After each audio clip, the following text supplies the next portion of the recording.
Millionaire disguises himself as a waiter and enters his own hotel. A week later, he is horrified when... What dark secrets are hidden behind the hotel's polished facade? What drives a wealthy man to disguise himself and infiltrate his own empire? How far will he go to uncover the truth? Who is he really up against in this high-stakes game of deception? Discover the shocking truths that lie beneath the surface. Are you ready to uncover the mystery? Don't miss the unraveling story.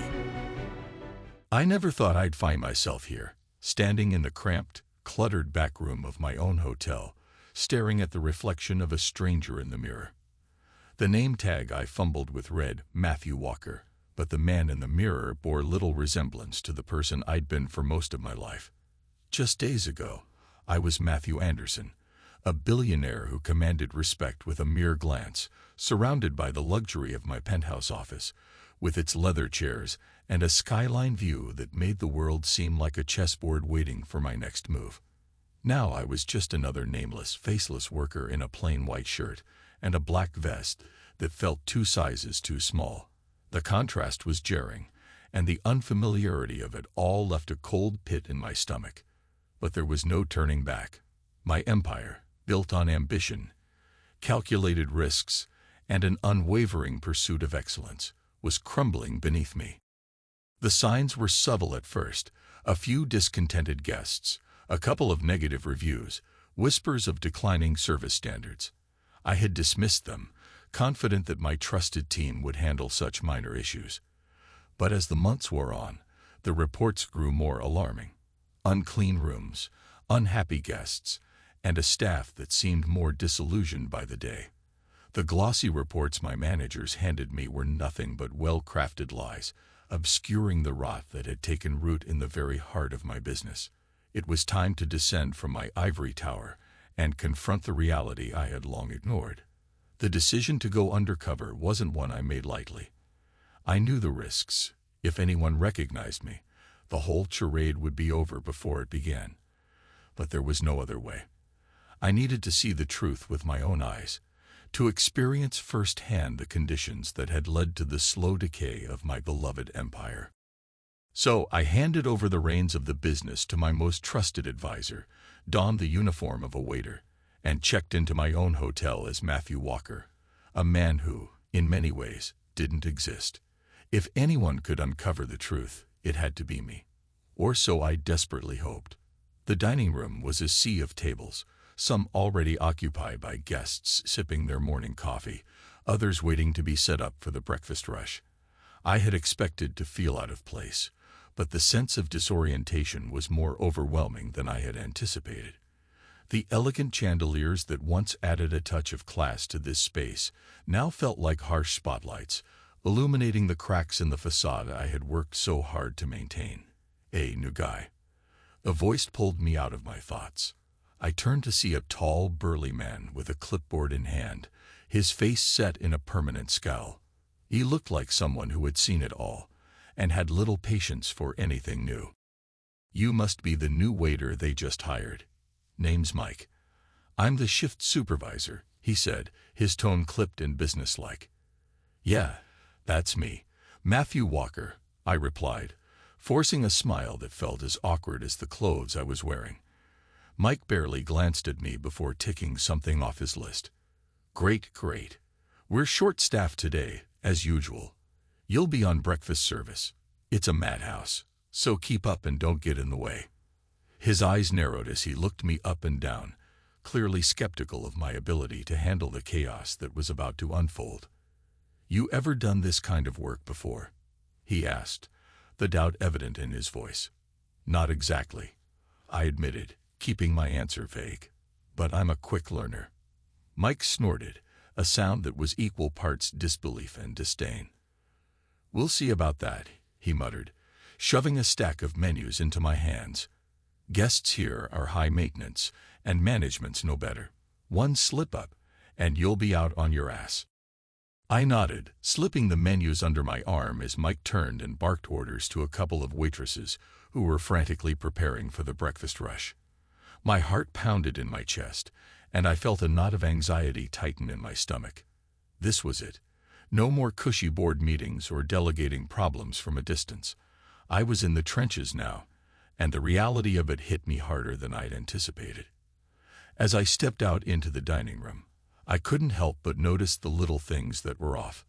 The chipped paint on the walls, the burnt-out bulbs that hadn't been replaced, the worn-down expressions on the faces of my employees.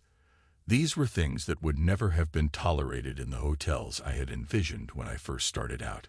The place looked tired, and so did the people who worked here.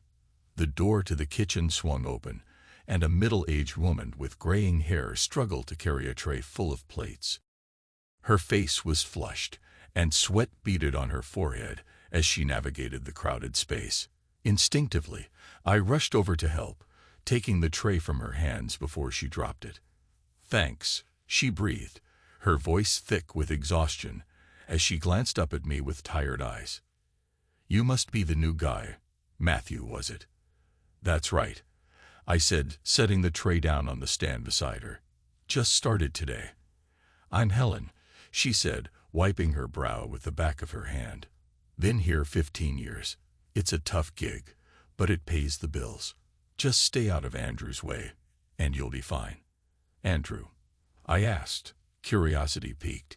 She nodded towards the far corner of the room, where a man in a sharp suit was speaking with a guest, his face a mask of forced politeness. "General manager," she explained, her voice dropping to a conspiratorial whisper. "He's the one who's got everyone on edge. Cuts corners wherever he can, but God forbid we say anything about it." I watched Andrew for a moment, the way his smile never quite reached his eyes, the way his posture screamed impatience even as he pretended to be attentive. I'd heard about him before, strict, unyielding, and always looking out for the bottom line. If there was one person who could be at the heart of my hotel's problems, it was him. "Thanks for the heads up, Helen," I said, filing away the information. "I'll keep that in mind." "No problem," she replied, grabbing another tray. "Just remember, this place might wear you down, but the people are good. Don't let Andrew ruin that for you." I nodded, but my mind was already racing. I wasn't just here to blend in.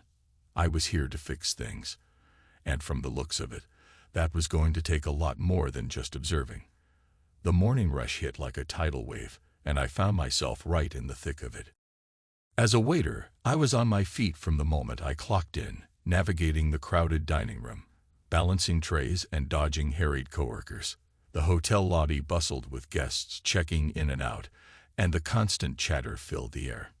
In my past life as Matthew Anderson, I'd only ever seen this kind of chaos from a distance. Today, though, I was in the eye of the storm, and the reality of hotel work was nothing like the polished reports I'd been reading for years. By the time I served my 10th table of the morning, the first pangs of exhaustion were already setting in. My shoulders ached from carrying heavy trays, my feet throbbed, and my shirt was clinging uncomfortably to my back. I hadn't even made it to the lunch shift, and I was already feeling the strain. This job was physically demanding in a way I hadn't anticipated, and it was humbling. I took a moment to lean against the wall near the kitchen, catching my breath. Elizabeth, a waitress I'd noticed earlier for her calm demeanor despite the chaos, sidled up beside me. She looked about my age, maybe a few years younger, with sharp blue eyes that seemed to miss nothing. Her movements were swift and efficient, honed by years of practice, and she carried herself with a quiet resilience. "Tough first day?" she asked, her voice carrying a knowing warmth that cut through the chaos. She offered me a glass of water, and I accepted it with gratitude that went beyond just quenching my thirst. "Yeah, you could say that," I replied, gulping down the water. "It's a lot more intense than I expected." Elizabeth laughed, a short, dry sound. "Welcome to the real world, Matthew. This is what it's like for most of us every single day. And today's not even that bad. You should see it during conference season. Absolute madhouse." I nodded, trying to imagine what bad looked like if this was considered manageable. "How long have you been working here?" 5 years, she said, wiping her hands on her apron. "Started as a part-time gig, then it kind of Stuck. Management changes, staff turnover, but the work stays the same. The hours are long, the pay's barely enough to scrape by, and don't get me started on the health benefits, or lack thereof. I glanced around at the other staff. Helen, who was still hustling between tables despite her age. Josh, the busboy, who was nervously refilling coffee cups after his run-in with Mike earlier. And Mike himself, who looked perpetually stressed and frustrated, snapping orders that nobody seemed eager to follow. Each one of them was caught in this relentless grind, pushing through fatigue and frustration just to keep the place running. It's not just the work, you know, Elizabeth continued, her tone shifting to something more somber. It's the way we're treated. Management acts like we're all disposable. They cut hours without warning, expect us to pick up extra shifts whenever it suits them, and God forbid you get sick or need time off. Andrew's the worst. He's more interested in cutting costs than actually taking care of the people who keep this place running. Why do you stay? I asked, genuinely curious.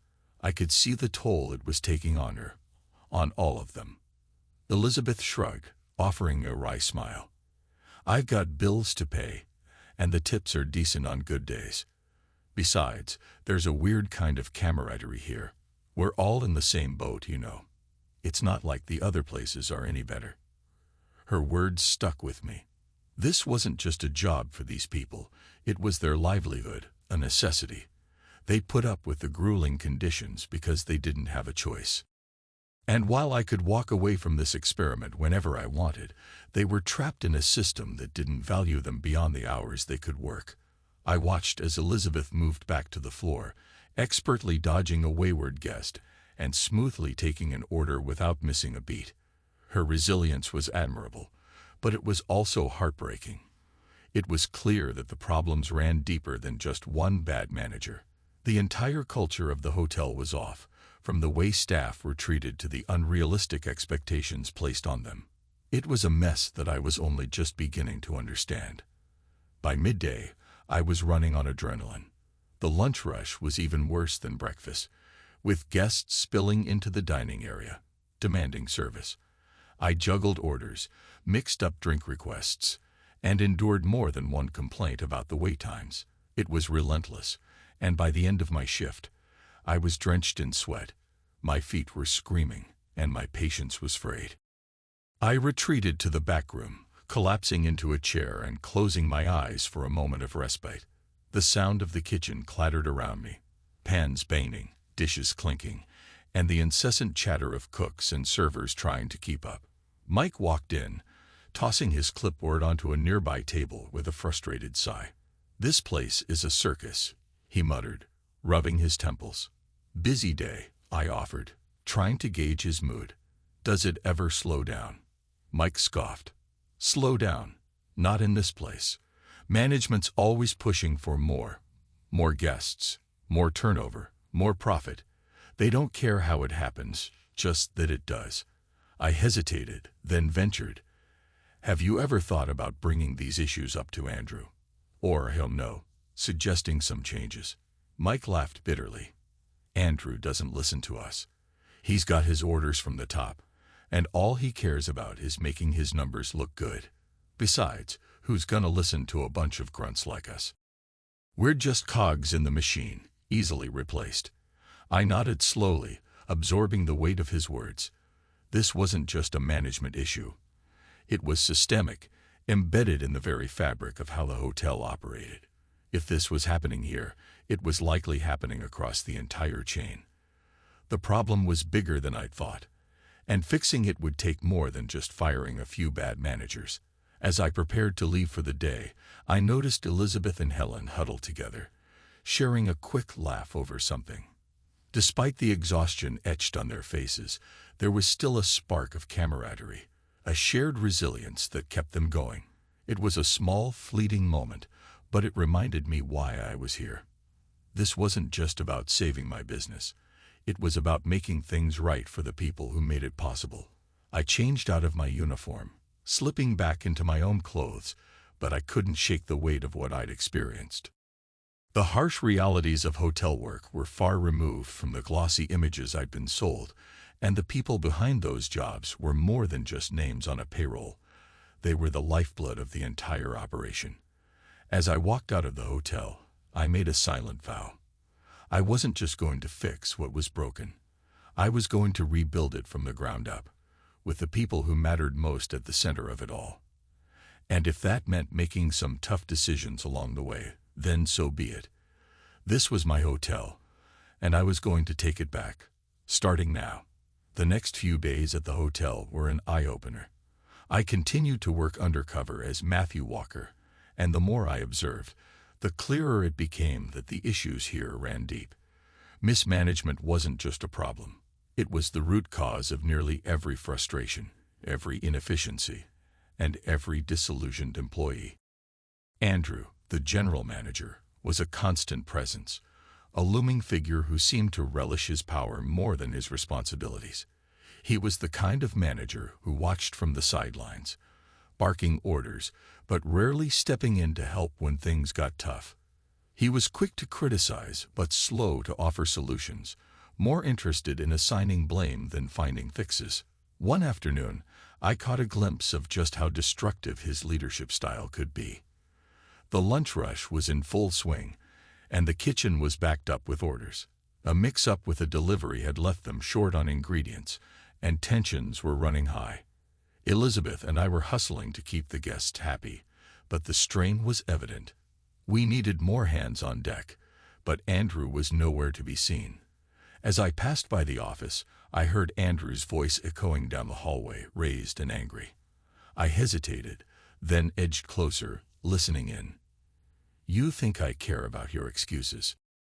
Andrew's voice was sharp, cutting through the low hum of the busy hotel. "I don't want to hear about staffing issues or whatever nonsense you've got going on in the kitchen. Just get it done. And don't bother me with it." I peeked around the corner to see him standing in the doorway, facing Mike, who looked like he'd rather be anywhere else. Mike's usual bravado had faded. He stood with his shoulders slumped, his expression a mix of frustration and resignation. "Andrew, we're drowning out there," Mike said, his tone careful but edged with urgency. "We need more staff. I've got half the team running double shifts, and they're burning out. It's not sustainable." Andrew folded his arms, unimpressed. "Then tell them to work faster. We're not made of money, Mike. I've got a budget to stick to, and I'm not about to blow it because the kitchen can't keep up." Mike clenched his jaw, clearly struggling to keep his cool. "It's not just about speed. We need quality, too. The guests are starting to notice. If we keep cutting corners." "Quality," Andrew interrupted with a scoff. "The guests want food on time, not a lecture on your workload. Figure it out, or I'll find someone who can." With that, Andrew turned and walked away, leaving Mike standing there, fists clenched and face flushed with anger. It was a brief exchange, but it spoke volumes. Andrew's complete disregard for the struggles of his staff was more than just poor management. It was toxic. He was running the place like a drill sergeant, where efficiency was prized above all else, including the well-being of his team. As I moved back to the dining area, Elizabeth caught up with me. She clearly overheard the exchange too. "Can you believe this guy?" she whispered, glancing around to make sure Andrew wasn't in earshot. "Mike's trying to hold it all together, and Andrew just sweeps in, throws his weight around, and walks off. No support, no solutions, just orders. It's worse than I thought," I admitted, lowering my voice. I knew things were bad, but seeing it firsthand. Andrew's approach isn't just unsustainable, it's destructive. Elizabeth nodded, her expression grim. "He's been like this for as long as I can remember. It's all about the bottom line for him. If something goes wrong, it's always someone else's fault. And the staff, we're just numbers on a spreadsheet to him." I watched as Andrew reappeared at the far end of the dining room, surveying the bustling scene with a critical eye. It was clear that he thrived on exerting control, but his version of control was all about fear. He'd created an environment where people were too afraid to speak up, too beaten down to challenge the status quo. And in his quest for perfection, he'd forgotten that his greatest asset wasn't the budget, but the people working tirelessly under his watch. I spent the rest of the day observing more closely, noting the small, telling details. The kitchen was in a near-constant state of disarray, with staff scrambling to cover gaps left by poor planning and overworked team members. Housekeeping was equally strained. I overheard one of the housekeepers, Maria, venting to a coworker about unrealistic room cleaning quotas and the lack of breaks.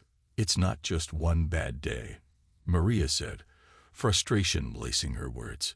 "It's every day. We're expected to clean 15 rooms in a shift, and if we don't hit that number, Andrew's breathing down our necks. Half of us are running on fumes, and he just keeps pushing." Her coworker, a younger girl named Lily, nodded sympathetically. "I've been here a year, and it's always been like this. The turnover is so high because people just can't handle it. They're either fired for not keeping up or they quit because it's too much." Listening to them, I felt a surge of anger. These were hard-working people, dedicated to their jobs, yet they were being pushed beyond their limits by a management team that saw them as nothing more than a means to an end. I'd built this hotel chain from the ground up, with a vision of luxury and excellence, but somewhere along the line, that vision had been corrupted by the very people I'd entrusted to carry it out. That evening, I found myself back in the staff room, mentally drained and physically exhausted. Elizabeth joined me, plopping down in the chair next to mine with a weary sigh. "Long day," she said, though it sounded more like a statement than a complaint. "Yeah," I agreed, running a hand through my hair. "I'm starting to see the bigger picture, and it's not pretty." Elizabeth studied me for a moment, then leaned in slightly, lowering her voice. "You know, a lot of us have tried to make things better. We've given feedback, made suggestions, even proposed some changes that would make our jobs easier and improve service for the guests. But it's like talking to a wall. Andrew doesn't care, and no one above him seems to either." I nodded, appreciating her candor. "What kind of changes?" "Simple stuff, mostly," she said. "Better scheduling, more realistic expectations, and I don't know, maybe some actual acknowledgement of the work we do. We've got good ideas, but they're never taken seriously. Andrew's more interested in keeping costs down and his bosses off his back." I leaned back in my chair, absorbing her words. It was clear that Elizabeth wasn't just venting. She genuinely cared about the hotel and the people who worked there, and she wasn't alone. There was a wealth of untapped potential in this staff, but it was being stifled by poor leadership and a toxic culture that discouraged innovation and stifled morale. "I'm going to do something about this," I said finally, meeting her gaze. "I don't know how yet, but this has to change." Elizabeth gave me a small, hopeful smile. "Good luck with that, Matthew. You're going to need it." As I walked out of the hotel that night, Andrew's words echoed in my head. "Figure it out, or I'll find someone who can." It was ironic, really, because that's exactly what I intended to do. Figure it out, but not in the way Andrew had in mind. I was going to dig into the heart of these problems and unearth the rot that had set in. It wouldn't be easy, and I knew I'd face resistance, but I was more determined than ever. This wasn't just about salvaging a business. It was about redeeming it from the ground up. And Andrew, whether he knew it or not, was about to face the reckoning he'd been avoiding for far too long. The day I met Elizabeth was one of those moments that reshapes everything you think you know. It was late afternoon, and the hotel was caught in that lull between the lunch rush and the dinner crowd. The staff were busy preparing for the evening, moving with the efficiency of a well-rehearsed routine despite the underlying stress that seemed to hang in the air like a fog. I had been on my feet since the early morning, running errands, clearing tables, and picking up whatever tasks were thrown my way. I was exhausted, my muscles aching from the repetitive motion of lifting trays and navigating the crowded dining room. I was starting to understand the relentless grind that the staff endured day in and day out. It was humbling, and it made me realize just how far removed I had been from the reality of my own business. I was stacking glasses near the bar when I heard a soft but firm voice behind me. "You're new, right? Matthew, isn't it?"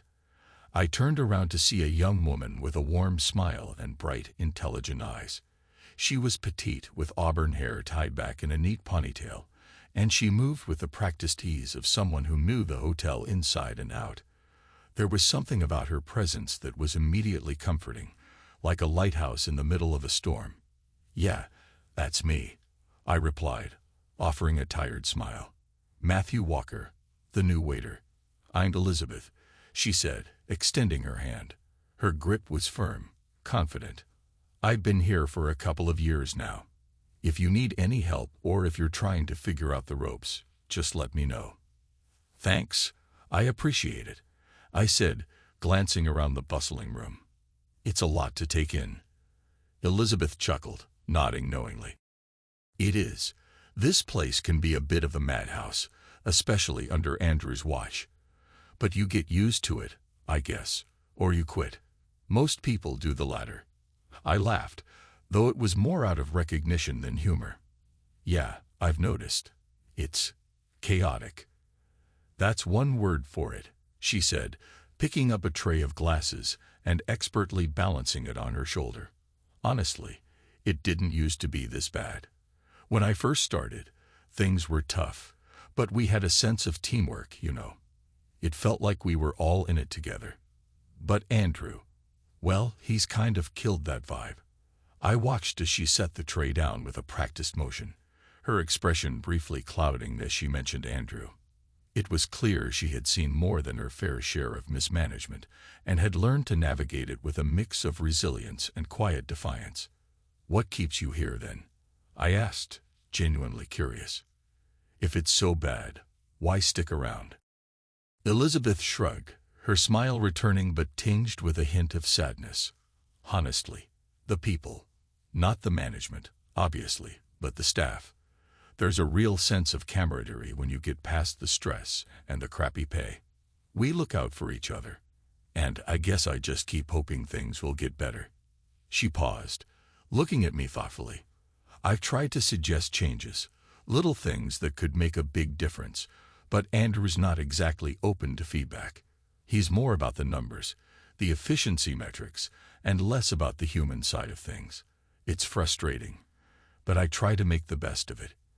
I nodded, feeling a pang of guilt. This was my hotel, my responsibility, and yet here was Elizabeth, someone who was doing more to keep the spirit of the place alive than I had in recent years. Her quiet determination and willingness to push back against the tide were qualities I admired immediately. As we continued talking, Elizabeth began to share more about her experiences.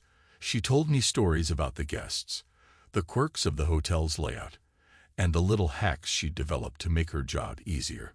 She had a knack for seeing things that others overlooked, finding solutions to problems before they even surfaced. It was clear she cared deeply about her work and about the people she worked with. At one point, she stopped mid-sentence, glancing over at a young housekeeper struggling with a heavy cart. "Hey, Lily," she called out, jogging over to help. "Here, let me give you a hand with that." I watched as Elizabeth seamlessly stepped in, helping Lily maneuver the cumbersome cart around a tight corner. She didn't have to help. It wasn't her job, but she did it anyway, without hesitation or complaint. It was a small gesture, but it spoke volumes about her character. As she returned, she flashed me an apologetic smile. "Sorry about that. Lily's new, and these carts are a pain until you get used to them." "No worries," I said, genuinely impressed. "You really go out of your way for everyone, don't you?" Elizabeth shrugged again, though this time her smile was a little brighter. "Someone has to. We're all in this together, right? Besides, it makes the day go by faster when you're not just stuck in your own head, you know." I nodded, absorbing her words. In Elizabeth, I saw the kind of employee every business dreams of having: dedicated, empathetic, and willing to go above and beyond for the sake of her colleagues. It was people like her who kept the heart of this place beating, even when everything else seemed to be falling apart. Before long, Elizabeth and I fell into a routine of sorts. She would fill me in on the nuances of the hotel, pointing out the little details that made all the difference. And in return, I found myself opening up, sharing my observations, and slowly letting her in on my own thoughts about how things could be improved. One afternoon, as we were taking a brief break in the staff room, Elizabeth turned to me, her expression more serious than usual. "You know," she began, her voice thoughtful, "I've been thinking a lot about this place, about how it could be better. It's not just about Andrew, though he's a big part of the problem. It's the whole culture here. People are scared to speak up because they don't feel valued. They don't think anyone cares." I nodded, agreeing wholeheartedly. "Yeah, I've noticed that too. It's like there's this invisible barrier keeping everyone from connecting. And that barrier is Andrew." Elizabeth looked at me, her eyes searching. "What about you, Matthew? You've been here a while now, and you've seen the worst of it. What would you change if you could?" I hesitated for a moment, then decided to be honest.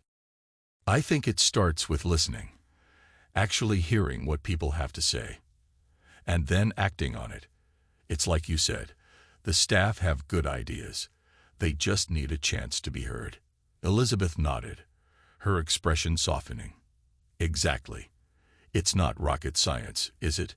Treat people with respect, give them a voice, and watch how things change."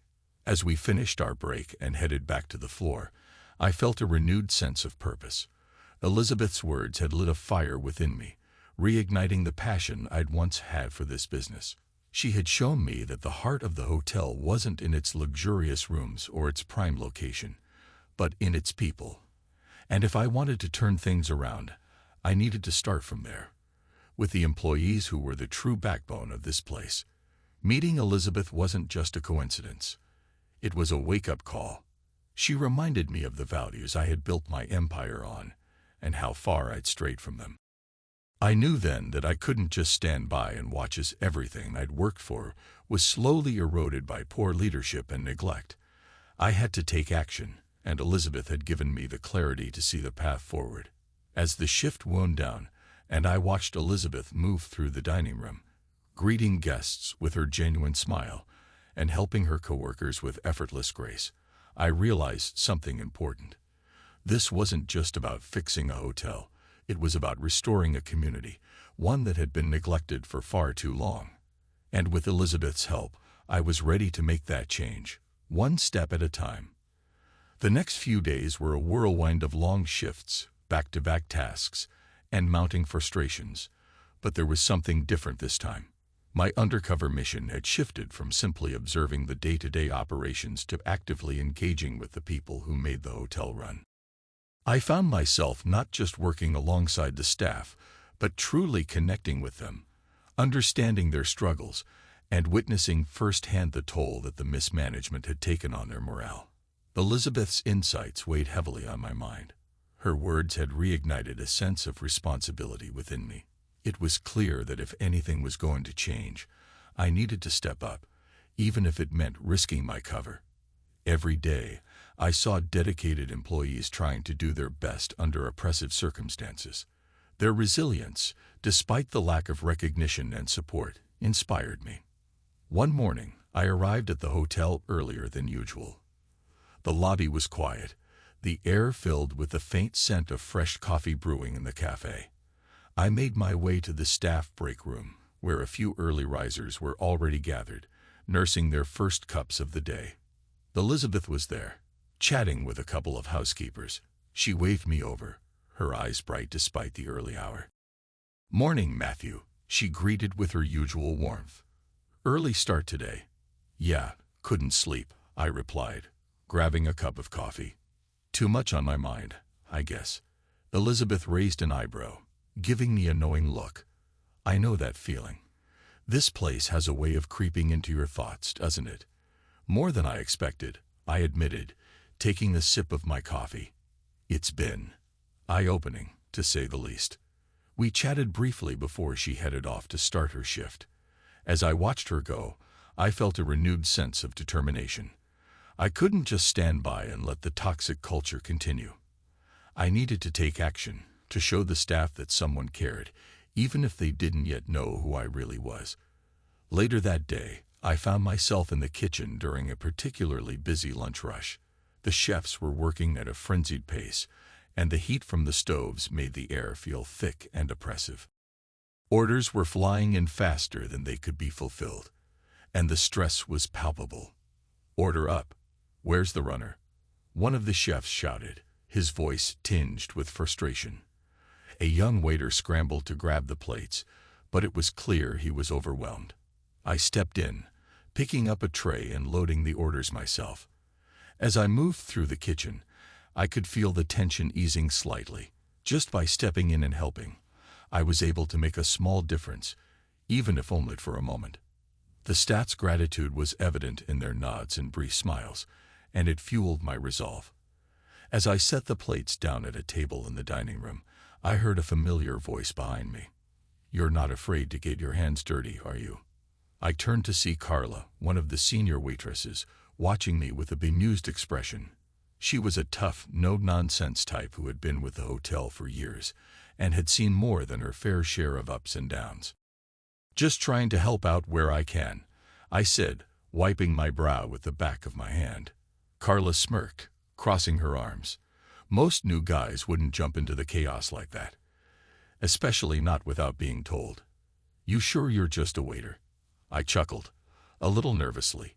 I've got a thing for efficiency. And well, I guess I'm a bit of a perfectionist. Perfectionist, huh? Carla raised an eyebrow, clearly not buying my casual demeanor. "Well, keep it up. We could use more hands like yours around here." I nodded, feeling the weight of her words. There was so much potential here, so much untapped talent and dedication. But it was all being squandered under the current management. Every small action I took seemed to make a difference, and that only strengthened my resolve to see this through.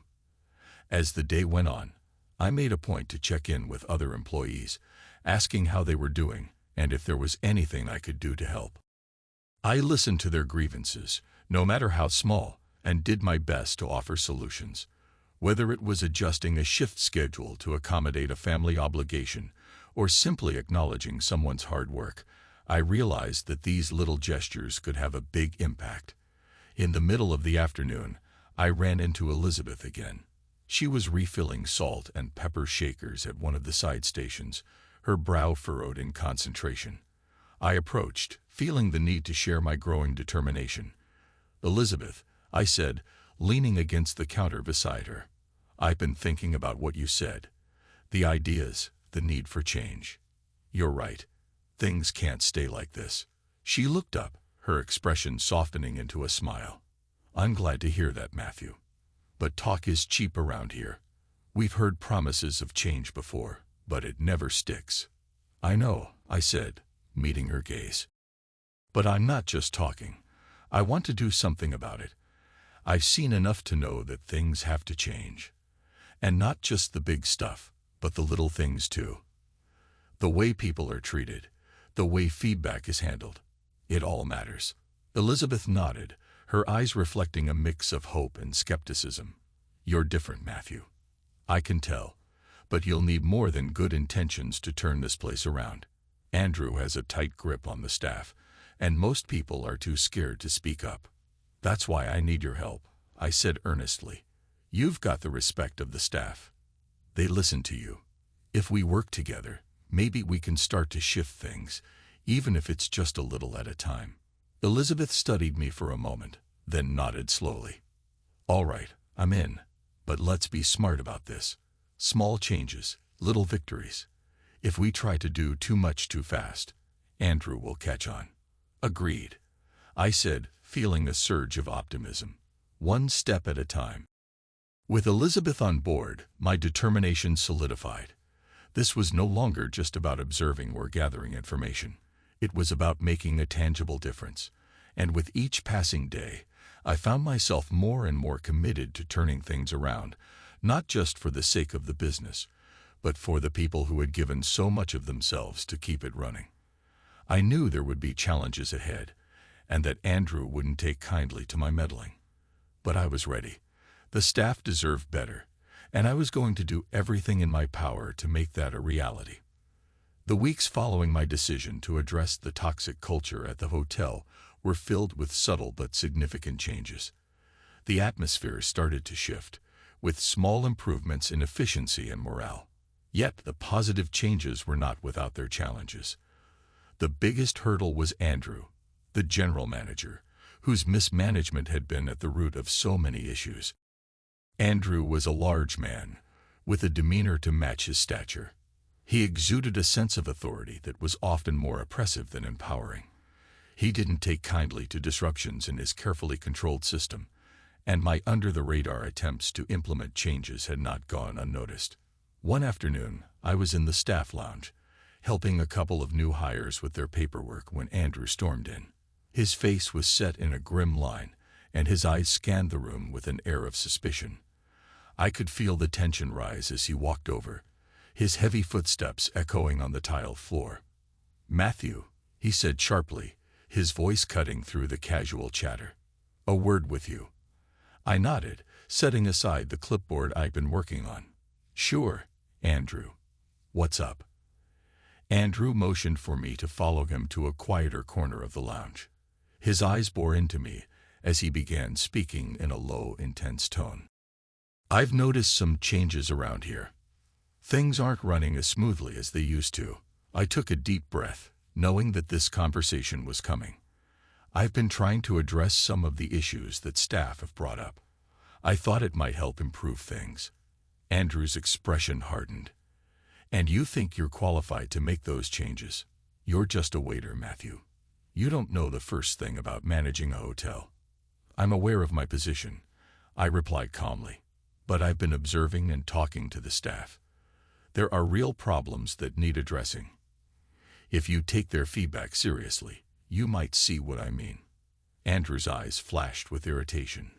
"Feedback? You think you know better than me? I've been running this hotel for years. I know how to get results. It's not about knowing better," I said, trying to keep my tone neutral. "It's about acknowledging that there are issues that need to be addressed. The staff are the ones who deal with these problems every day." Andrew's face reddened. "I don't have time for this. If you're going to disrupt my operation, you'd better have a good reason. And from where I stand, all I see are inefficiencies and complaints." His words stung, but I held my ground. "I believe the issues are deeper than you think. Maybe we should work together to find a solution, rather than dismissing the staff's concerns outright." Andrew's jaw tightened. "I don't need some outsider telling me how to run my hotel. If you have issues, you can take them up with me directly, but don't expect me to roll over because you think you've got all the answers." The conversation ended with Andrew walking away, his frustration evident. I knew he was a formidable opponent, but I was determined to press on. The staff deserved better, and I couldn't let Andrew's resistance deter me. Later that day, I found Elizabeth in the break room, looking pensive as she sipped her coffee. I joined her, leaning against the counter.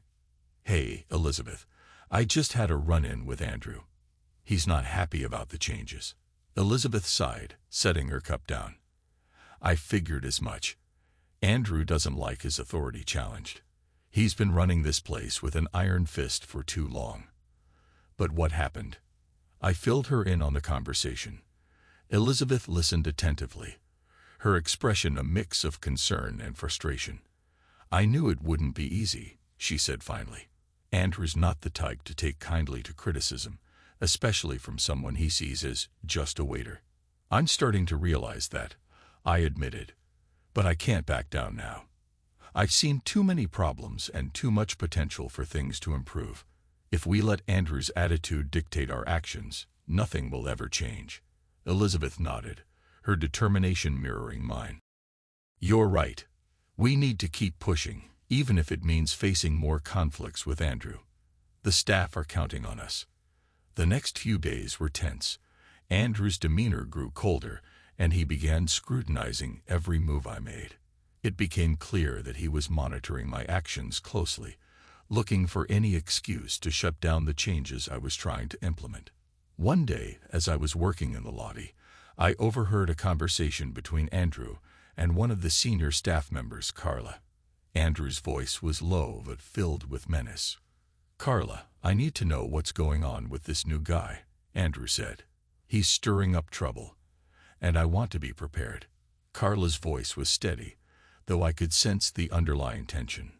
"Matthew's been working hard and trying to address some issues with the staff. I don't think he's trying to undermine you, Andrew. He just wants to help." "Help?" Andrew's tone was scornful. "He's not here to help. He's here to disrupt. And if he's not careful, he'll find himself out of a job. I won't tolerate insubordination." I knew the situation was escalating. Andrew's hostility was clear, and it was only a matter of time before things came to a head. I needed to stay focused on my goal, but it was becoming increasingly difficult to navigate the growing conflict. That evening, as I finished my shift and prepared to leave, Elizabeth found me in the parking lot. Her face was set with determination, and she spoke in hushed tones. "Matthew, I've been thinking," she said. "We need to be strategic about this. Andrew's not going to back down easily, and if we push too hard, we could end up losing everything we've worked for." "I agree," I said, feeling the weight of her words. "But we can't let him intimidate us. We need to keep working on the small changes. And maybe, just maybe, we can start to turn things around." Elizabeth nodded. "We'll need to be smart about how we approach this. It's a battle, but we're not alone. The staff are with us, and if we stay united, we have a chance." As we parted ways, I felt a renewed sense of resolve. The conflict with Andrew was far from over, but I was ready to face whatever challenges lay ahead. The path to change was never easy, but with the support of Elizabeth and the rest of the staff, I knew we had a fighting chance. As the tension in the hotel reached a boiling point, I knew that the time had come to end my charade. Andrew's suspicion had grown so intense that it was only a matter of time before he uncovered my true identity. I could no longer afford to stay hidden in the shadows. The risk of losing everything I had worked for was too great. I needed to confront the situation head-on. It was a quiet afternoon in the hotel lobby when Andrew made his move. He had called for a meeting with the senior staff, and I was informed that I was expected to attend. The atmosphere was charged with anticipation and unease as I made my way to the conference room. Inside, the senior staff were already assembled, their expressions a mix of curiosity and concern. Andrew stood at the head of the table, his posture rigid and authoritative. As I took my seat, he wasted no time in getting to the point. "Thank you all for coming," Andrew began, his tone clipped. "We have a situation that needs addressing. There have been disruptions in the hotel's operations, and it's time we got to the bottom of them." I glanced around the room, noting the wary looks exchanged among the staff. I could sense the mounting tension as Andrew's gaze locked onto me. "Matthew," Andrew said, his voice carrying a note of controlled anger, "you've been at the center of these disruptions. I think it's time for some answers." I took a deep breath, my heart pounding. I had rehearsed this moment in my mind countless times, but now that it was here, I felt a rush of adrenaline. "Andrew," I began, "there's something you need to know. I'm not just a waiter." Andrew's eyes narrowed. "Oh, and what exactly are you implying?" "I'm Matthew Anderson," I said, holding his gaze steadily. "I'm the owner of this hotel chain." A stunned silence fell over the room. Andrew's face went through a series of emotions: shock, disbelief, and finally, anger. He struggled to regain his composure, his voice shaking slightly as he spoke. "You're the owner," Andrew spat. "So this whole charade was your doing. You've been undermining me this entire time." "I was trying to understand the real issues here," I said calmly. "I wanted to see things from the staff's perspective. The feedback I received revealed serious problems with the way the hotel is being managed." Andrew's face flushed with rage.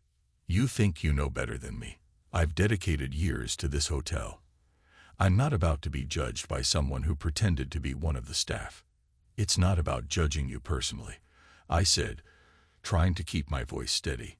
It's about addressing the systemic issues that are affecting both the staff and the guests. The way you've been running things has created a toxic environment, and that needs to change.